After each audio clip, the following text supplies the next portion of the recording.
Alan Roger Currie. The book is entitled Mode Um, Let the Women Know What You're Really Thinking. Alan Roger Currie attended Chase Elementary School in Gary, Indiana. Then my family moved out to the Miller Beach area of Gary, and where I attended Kennedy King School and graduated from Word High School, and then later attended Indiana University. Got a degree in economics, and I have a minor in theater and drama. I have a low tolerance for what I call trivial, inconsequential small talk. And I can talk about a wide range of subjects, but the key thing is, when I talk about anything, I like for it to be a subject that I'm genuinely interested in, and I feel like the party with which I'm conversing with is genuinely interested. But when I found, particularly when it comes to male-female interactions, a lot of guys will approach women and they'll say that, how often do you come here? Did you see that Cubs game? That's not really what's on there. Well, some people, it's funny you mention that, I've gotten into debates because some people say that there's an art to small talk and that to a certain extent you should engage in pleasantly phony banter. I find that in the long run it's a detrimental thing, and here's why. A lot of times when men approach women and they engage in the small talk, for the short run they might be fine with it.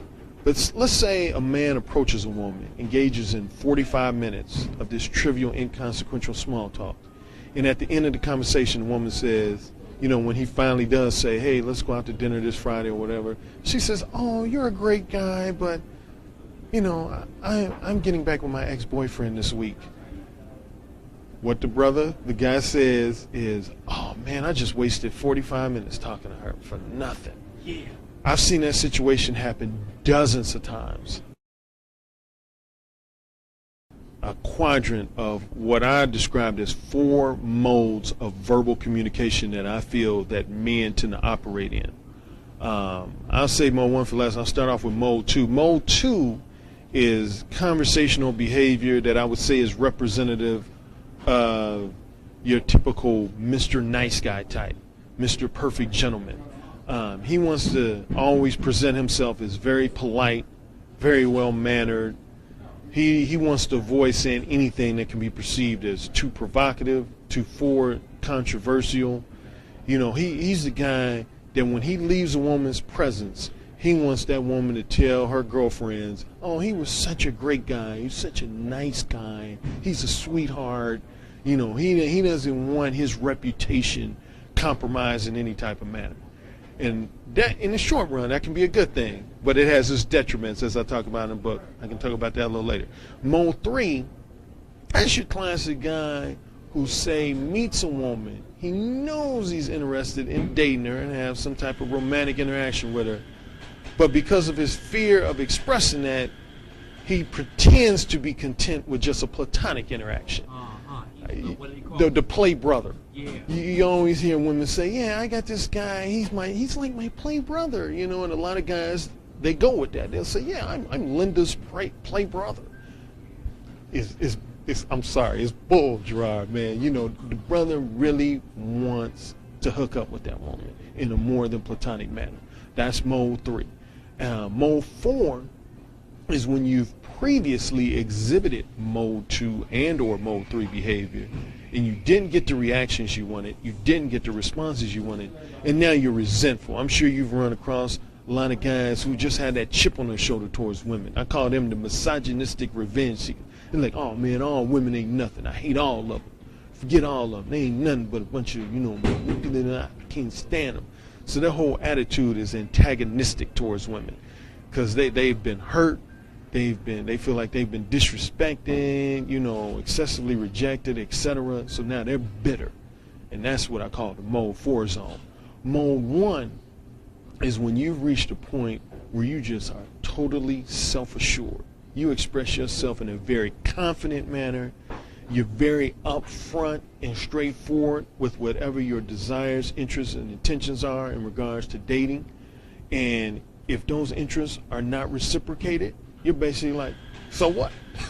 You move on to the next young lady. But you let your interests be known up front so that you don't waste time like I talked about the small talk. Said more one guy wouldn't engage in 45 minutes to an hour of small talk only to have a woman say at the end of the conversation, you know, I'm married or I'm getting back with my ex-boyfriend or etc. They would know within the first 5 minutes whether they have a chance of hooking up with that woman or not. Well, you know, that's been the kind of comment sometimes. This is what I found. It started for me, you know, a few years ago. Because of my low tolerance for small talk, a lot of times when I would approach women, I would be very upfront, very provocatively straightforward in regards to my desires, interests, and intentions. And it was almost this pattern I would get as far as a reaction. For the first 2, 3, 4 minutes, women would kind of freak out. You know, excuse me? Come again? I beg your pardon? What did you say? Because most people, quite frankly, aren't used to straightforward honesty. So it would always throw them for a loop initially. But then, as the conversation would go on, they would become more relaxed. You know, we'd be smiling, laughing. And what happened is some of my friends would see this from afar and they say, dude, what? They would nickname it the Jedi mind trick. They said, what's this Jedi mind trick you're using? I said, what are you talking about? They said, I notice how you approach women, and initially it looked like those women are having an adverse reaction to you. Sometimes it look like they're on the verge of cursing you out. But then 10 minutes later, you got them smiling, they writing down a number. And I said, I'm just very upfront and straightforward with where I'm coming from. And initially, they're not used to that. And so my older brother, Steven, he was even skeptical about it. He had heard about it from coming. He was like, you know, what's this Jedi mind trick thing? What's this? And I just told him, I said, I'm very straightforward. And just listening to me, he wasn't a believer. Then he saw me in action a couple of times. He said, oh, dude, you got to put this on paper. You know, you got something going here. And so he would always encourage me to write, and I kind of would always blow it off. Finally, the first thing I did was I created this 25-page pamphlet that I called the Mode Um Principles. And after I wrote it, honestly, didn't think too much of it. But what happened, he was a sales manager in San Diego, and he had these guys working for him. And there was 2 in particular that almost every day, he said, came in complaining about their social life, love life, sex life. And so finally, after weeks of hearing them complain, he said, hey man, you need to check out this pamphlet my brother wrote called the Mode Um Principles. And I said, what's that about? And he gave him a nutshell. He told him it was about being more upfront, more straightforward, more self-assured. And they kind of waved their hand like, oh. Here's the thing, and I get this from a lot of guys. They said, you can't be honest with women. What are you talking about? You can't let women know what you're really thinking, which is the subtitle of my book, Let Them Know What You're Really. They're like, you can't let women know what's really. My brother was like, yes, you can. I'm telling you, I've seen my brother in action. So they reluctantly read the pamphlet. One guy, he was going on a date like once every 5 to 6 weeks. After reading my pamphlet, he started going on like 2 to 3 dates a week. The other guy, his wasn't so much about quantity. He had one particular female who he was intimidated by. He was I'm sure you know guys, they had that one woman like, I want to approach her, but I'm just scared. That's how he was. He was scared to approach the woman. He read my pamphlet, finally approached her. They ended up dating. I want to say less than a year later, they were engaged. So they came back just really lavishing that pamphlet with praise. They told my brother, they said, tell your brother to publish this as a book. He is on point with this stuff. This upfront, straightforward stuff works. They are so fearful of being perceived as too forward, too candid, too provocative. They don't want that because they're all about, their main thing is they're all about being liked. They want everybody who knows them to say pleasant things about them. You know, he's a great guy. He's a nice guy. He's so well-mannered. He's so polite, etc. They almost, I would argue, are become addicted to those flattering compliments that they don't want to say anything that they think might even in the least bit way make a woman say, you know, what did you say? So when they first approach a woman, their first objective is to make sure that woman likes them, feels comfortable around them. Then once they know that they're liked and then the woman feels comfortable, then that's when they're willing to say, okay, I'm interested in you, or let's go on a date, or etc. But initially they want to do all the flattery, all that. Oh, you look great today. You're such a great person. I love your personality. They want to make sure that woman is flattered. But again, one of the biggest detriments of that is a lot of times they end up engaging in conversation for 20 minutes, half hour, only to find out at the conclusion of the conversation that the woman's not interested. Whereas Mode One, he finds out when? He finds out within the first 5 minutes. You know, a Mode 1 cat will come in the room like, next Friday, next Saturday. The woman's like, excuse me? You're excused. Next Friday, next Saturday. We're hooking up next Friday, next Saturday. I got free, both free. And the woman was like, wow, you just come out with it. Yes, I do. See, initially, when you come like that, someone was saying, aren't you cocky? Or, you know, you think you could just approach me and say, we gonna hook up next Friday, next Saturday. Who you think you are? You know, and see, the Mode 2 guy doesn't want those type of criticisms and feedback. He can't handle, you know, being called cocky and all that, because he's gonna be like defensive. No, I'm not. I'm a great guy. I'm not cocky. Whereas Mode 1 guy is basically like, come on with those subjective criticisms. I don't care. You know, all I care about is you and I hooking up next Friday, next Saturday. You know, so he'll let a woman get all that out. You know, all the you're so cocky, you're so forward, blah, blah, blah, blah, blah. But he knows ultimately, more than likely, she's going to reciprocate the interest. And in the event that she doesn't, he didn't waste any time. If she says, I'm not interested, what did he waste? 2, 3, 4 minutes?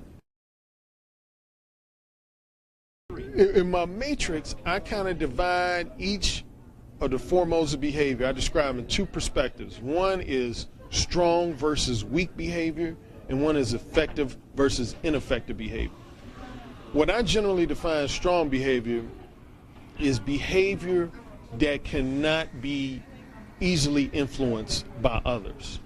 Meaning that, say you, Gerard, if you're not into drugs, and say I was heavily into using cocaine and marijuana, if I'm able to influence you to use those drugs just by you hanging around me, then to me that would mean your behavior is weak. You know, I can influence you to go rob a bank or whatever. You just can be easily influenced. Or as I was talking about subjective criticisms, you could be easily affected if I called you, you know, a jerk or whatever. Whereas a strong person, he knows who he is. You know, he knows he's not into drugs, so he can maybe be socialized around people who are using drugs, but that ain't going to influence his behavior. So tell me about Mode 3 then. But Mode 3, I divide those actually into 2 subcategories. If you read the book, there's what I call the Mode 3 timid and the Mode 3 target. The Mode 3 timid, that's a guy, and I'm sure you've met guys like this, who are just dreadfully afraid to approach women, period. They'll go to a social event, nightclub, bar, restaurant, see an attractive woman, and say at 8 o'clock, they'll say, ooh, that woman's attractive. Fast forward to 9:30, they still sitting in the same spot saying, wow, that woman was attractive. And you're like, why don't you approach her? Oh, no, she probably already got a boyfriend. Oh, no, you know, she probably reject me anyway. Wallflower, you know, and that's a large demographic that I'm targeting with my book. And I've already helped a lot of guys in that category. Like I had a guy from London, of all places, write me and say he was that classic Mode 3 timid. He would go to different bars, restaurants, look at attractive women, never approach them. Then he read my book.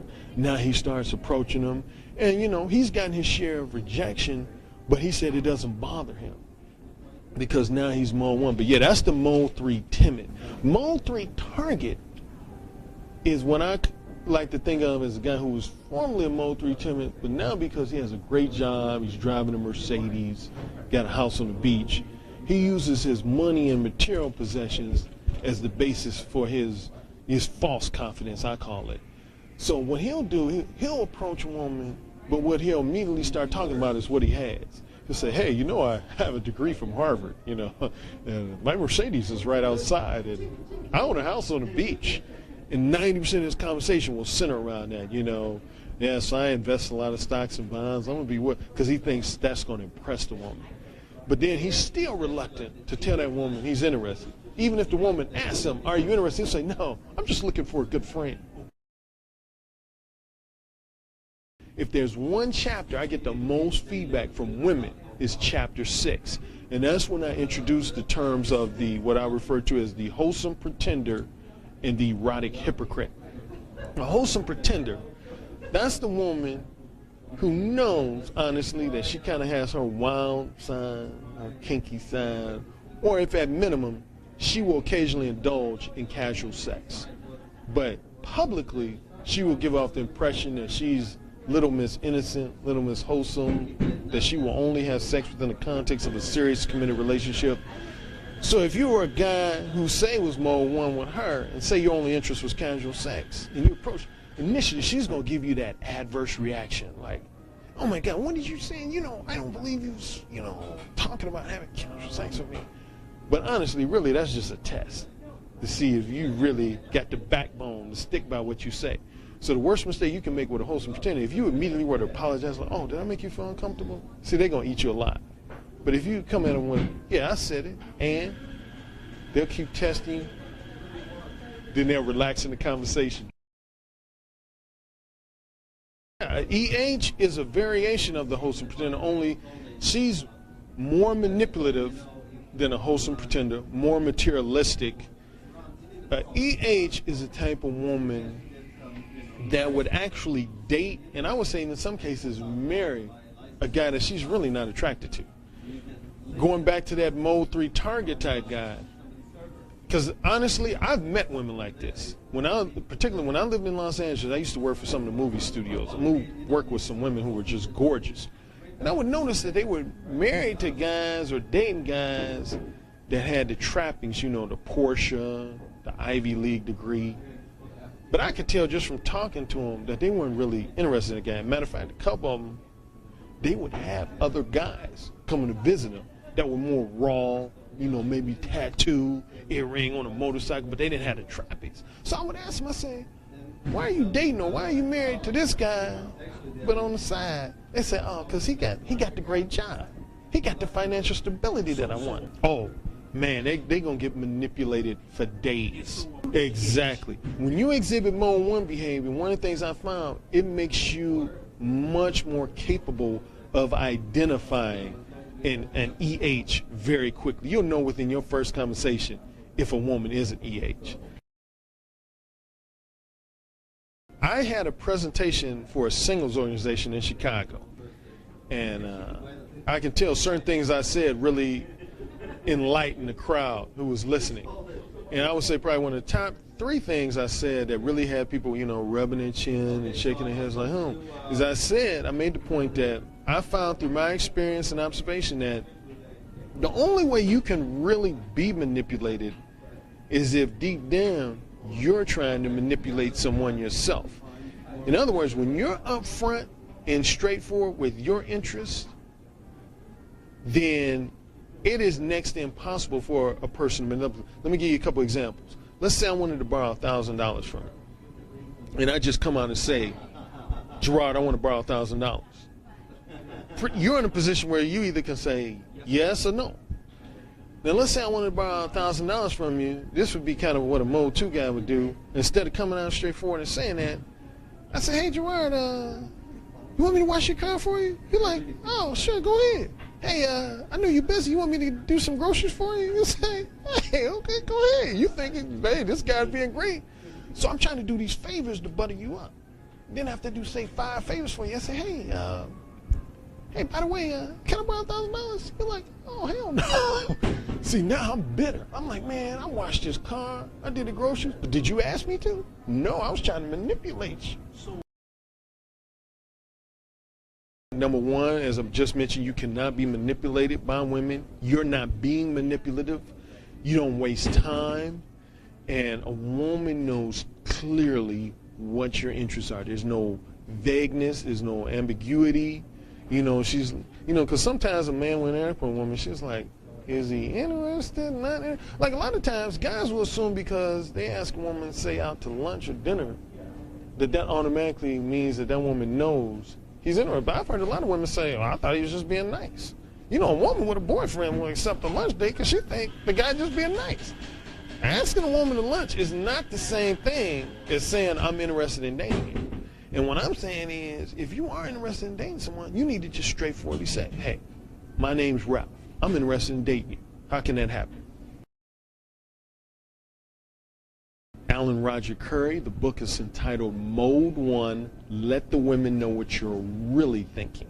It's available on Amazon.com, Borders.com, BarnesandNobles.com, and other online sites. Mode One, Let the Women Know What You're Really Thinking. Alan Roger Currie. Thank you, Mr. Curry. I appreciate it.